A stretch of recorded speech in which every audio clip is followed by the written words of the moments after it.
Buenas tardes de lingüística. Hoy vamos a leer el cuento El Sur de Jorge Luis Borges. El hombre que desembarcó en Buenos Aires en 1871 se llamaba Johannes Dallmann y era pastor de la Iglesia Evangélica. En 1939, uno de sus nietos, Juan Dallmann, era secretario de una biblioteca municipal en la calle Córdoba y se sentía hondamente argentino.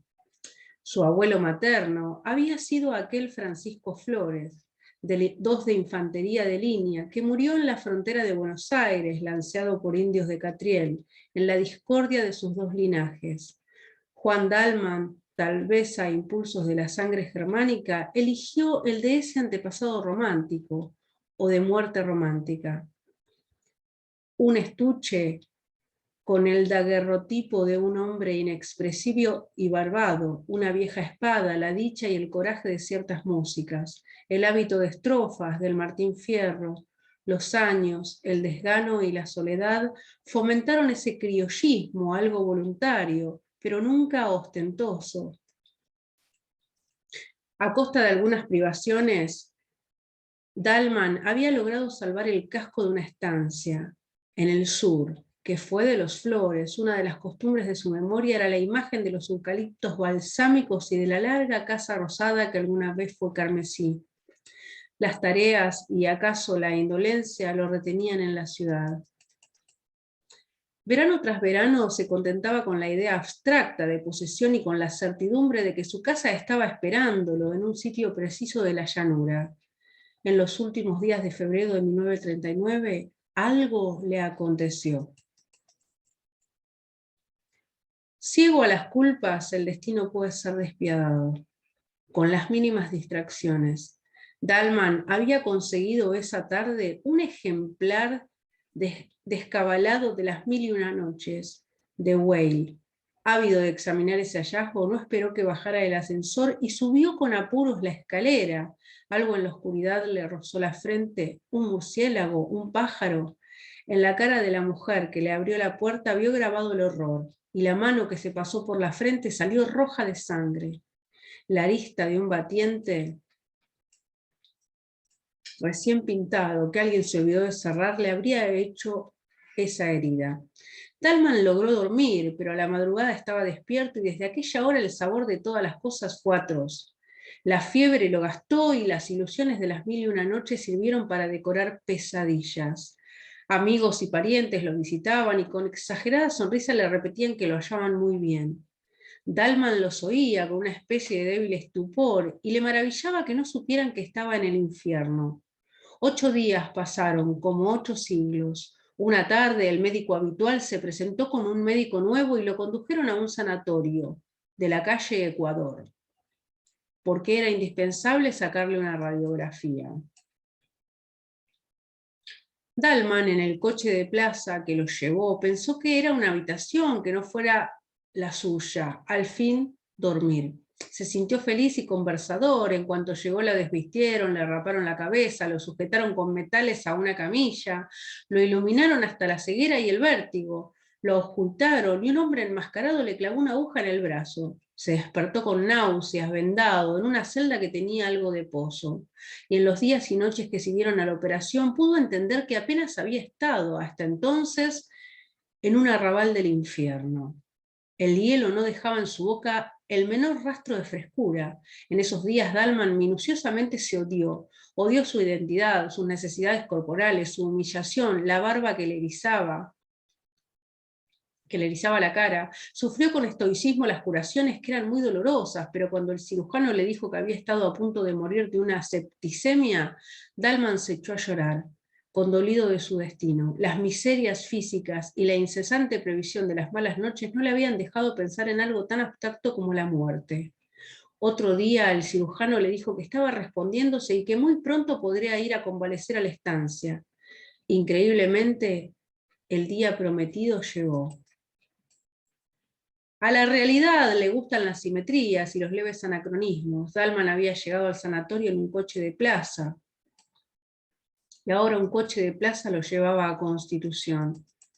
La primera frescura del otoño, después de la opresión del verano, era como un símbolo natural de su destino rescatado de la muerte y de la fiebre. La ciudad, a las 7 de la mañana, no había perdido ese aire de casa vieja que le infunde la noche. Las calles eran como largas zaguanes y las plazas como patios. Dalman la reconocía con felicidad y con un principio de vértigo. Unos segundos antes de que la registraran sus ojos, recordaba las esquinas, las carteleras, las modestias diferencias de Buenos Aires. En la luz amarilla del nuevo día, todas las cosas regresaban a él.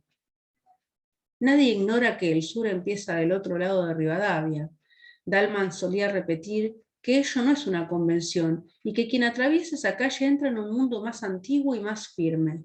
Desde el coche buscaba entre la nueva edificación la ventana de rejas, el llamador, el arco de la puerta, el zaguán, el íntimo patio.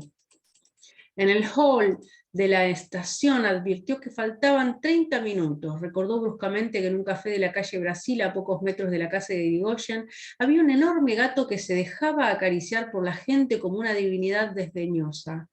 Entró. Ahí estaba el gato, dormido. Pidió una taza de café, la endulzó lentamente, la probó. Ese placer le había sido vedado en la clínica. Y pensó mientras alisaba el negro pelaje que aquel contacto era ilusorio y que estaban como separados por un cristal, porque el hombre vive en el tiempo, en la sucesión y en el mágico animal, en la actualidad, en la eternidad del instante. A lo largo del penúltimo andén, el tren esperaba.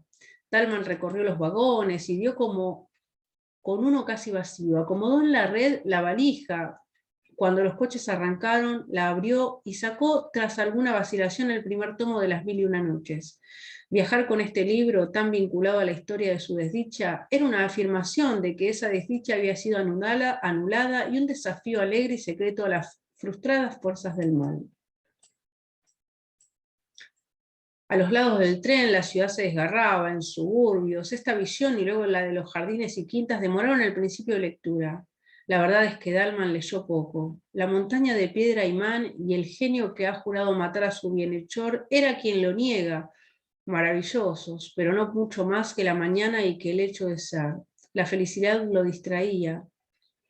De Sherazad y de sus milagros superfluos. Dalman cerraba el libro y se dejaba simplemente vivir. El almuerzo, con el caldo servido en boles de metal reluciente como en los ya remotos veraneos de la niñez, fue otro goce tranquilo y agradecido. Mañana me despertaré en la estancia, pensaba, y era como si a un tiempo fuera dos hombres, el que avanzaba por el día otoñal y por la geografía de la patria, y el otro encarcelado en un sanatorio y sujeto a metódicas servidumbres. Vio casas de ladrillo, sin revocar, esquinadas y largas, infinitamente mirando pasar los trenes, vio jinetes en los terremosos caminos, vio zanjas y lagunas y hacienda, vio largas nubes luminosas que parecían de mármol y todas esas cosas eran casuales, como sueños de la llanura. También creyó reconocer árboles y sembrados que no hubiera podido nombrar porque su directo conocimiento de la campaña era harto inferior a su conocimiento nostálgico y literario. Alguna vez durmió y en sus sueños estaba el ímpetu del tren. Ya el blanco sol intolerable de las 12 del día era el sol amarillo que precede al anochecer y no tardaría en ser rojo. También el coche era distinto, no era el que fue en Constitución. Al dejar el andén, la llanura y las horas lo habían atravesado y transfigurado.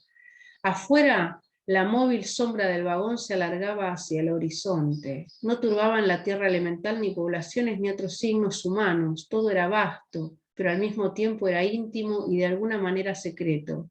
En el campo desaforado, a veces no había otra cosa que un toro. La soledad era perfecta y tal vez hostil, y Dalman pudo sospechar que viajaba al pasado y no solo al sur.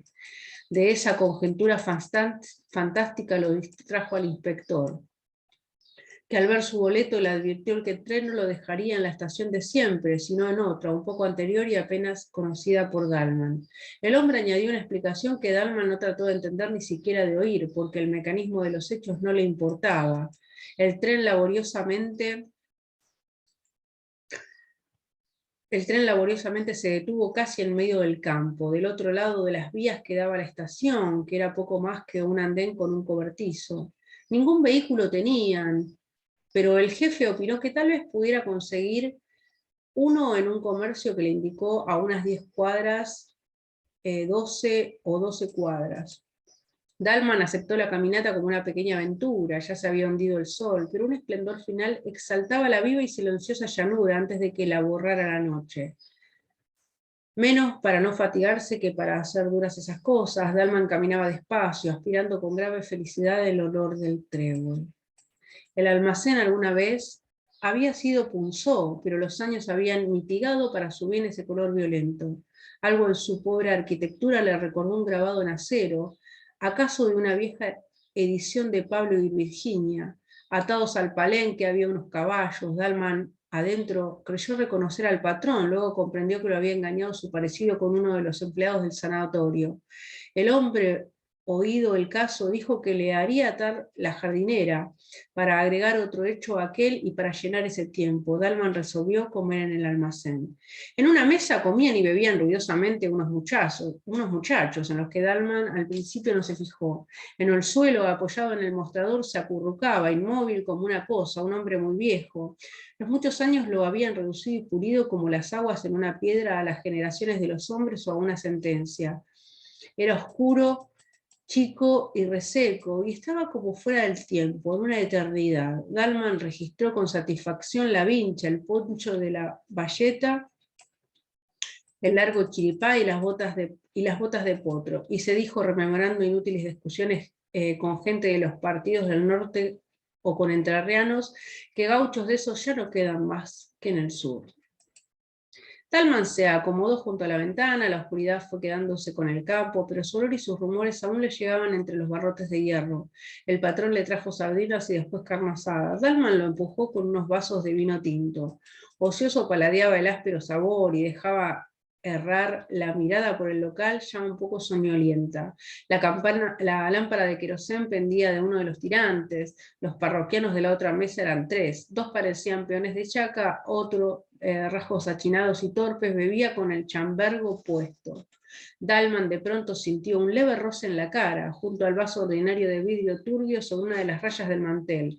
Había una bolita de miga. Eso era todo, pero alguien se la había tirado.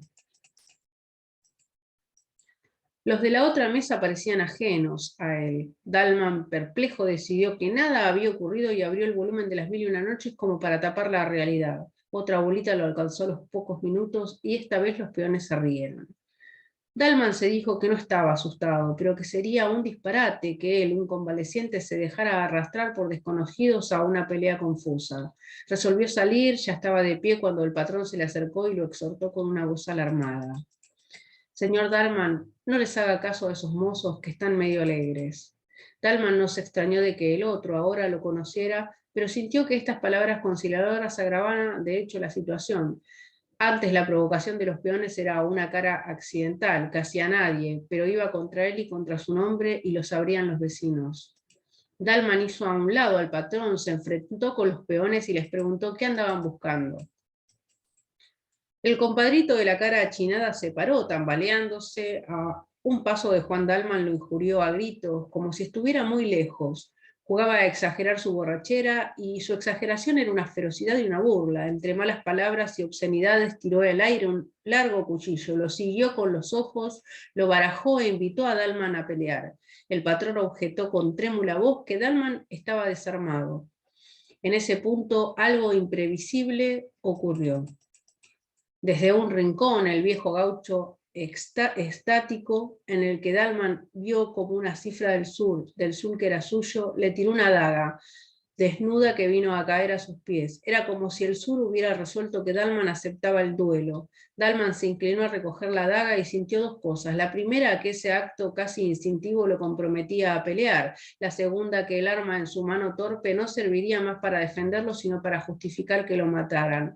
Alguna vez había jugado con un puñal como todos los hombres, pero su esgrima no pasaba de una noción de que los golpes deben ir hacia arriba y con el filo para adentro. No hubieran permitido en el sanatorio que me pasaran estas cosas, pensó. Vamos saliendo, dijo el otro. Salieron, y si en Dalman no había esperanza, tampoco había temor. Sintió al atravesar el umbral que morir en una pelea a cuchillo a cielo abierto y acometiendo hubiera sido una liberación para él, una felicidad y una fiesta, en la primera noche del sanatorio cuando le clavaron la aguja. Sintió que si él entonces hubiera podido elegir o soñar su muerte, esta es la muerte que hubiera elegido o soñado. Dalman empuña con firmeza el cuchillo que acaso no sabrá manejar y sale a la llanura. Bueno, como verán, entre el delirio y lo que le sucedió realmente, está escrito este cuento. Él eligió su muerte. La soñó, estando en la clínica. Bueno, espero que les haya gustado. Un abrazo para todos.